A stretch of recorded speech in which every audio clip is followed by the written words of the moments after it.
Let's read in our baseball hitting data.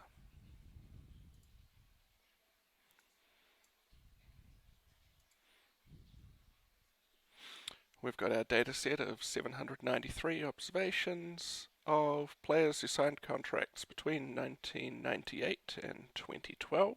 We're going to be using the last six columns here, but I figured I'd leave the rest there for any of you baseball fans to take a look through. Okay, so let's analyze regression, linear regression.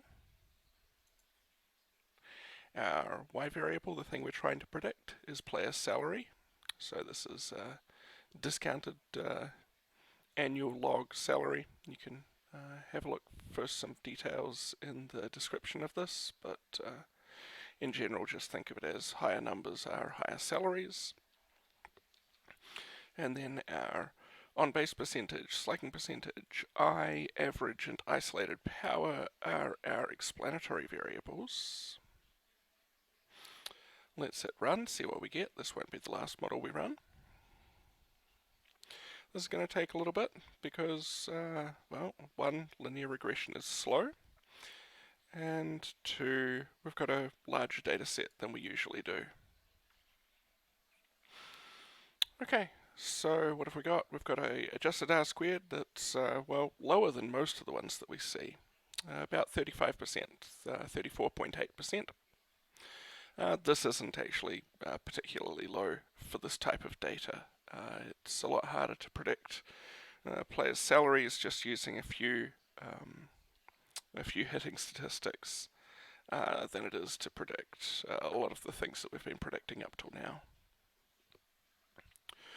We see that despite the fact that on-base percentage and slugging percentage are two variables that have been used for decades at this point to try to describe how good players are at hitting, neither of them are significant in our model.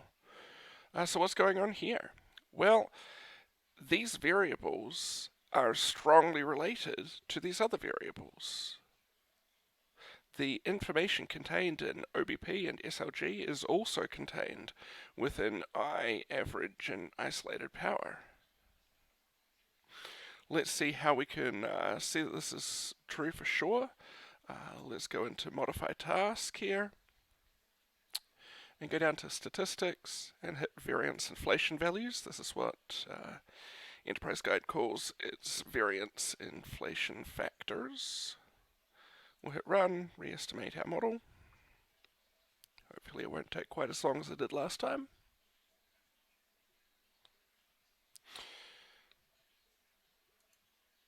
And when we get our new parameter estimates, there's going to be a new column here, variance inflation factors, that tells us how strongly related these variables are to the other variables in the model. Variance inflation factors bigger than about 5 or 10 are usually pretty concerning for us. We've got variance inflation factors that are all above 20. So this isn't great.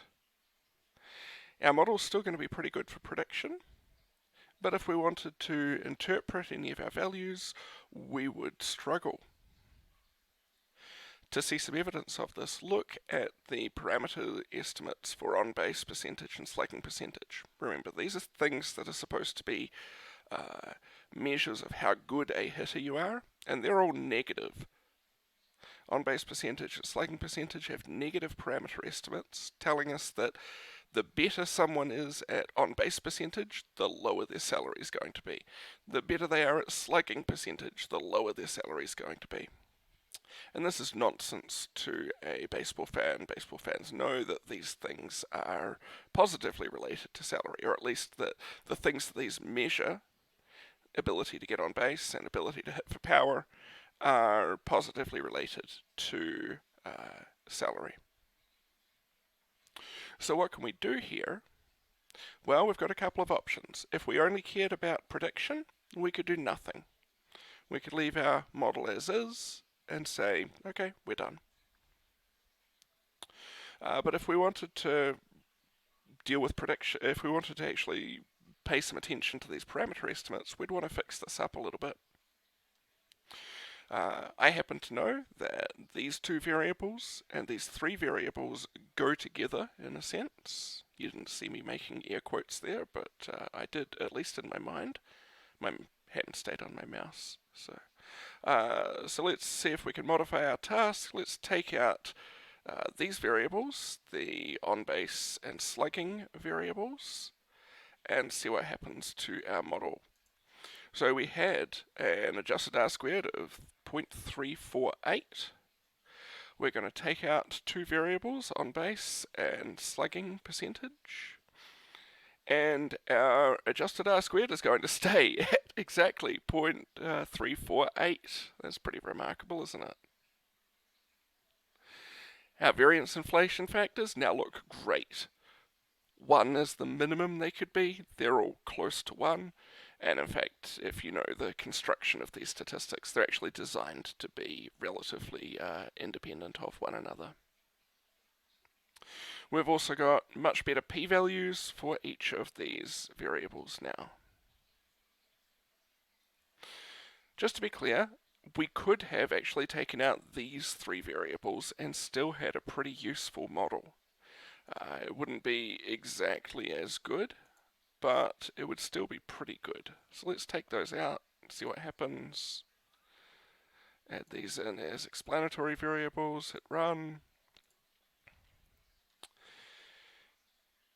There is still more relationship between on-base percentage and slugging percentage than there is between these, so we're still going to see some higher variance inflation factors.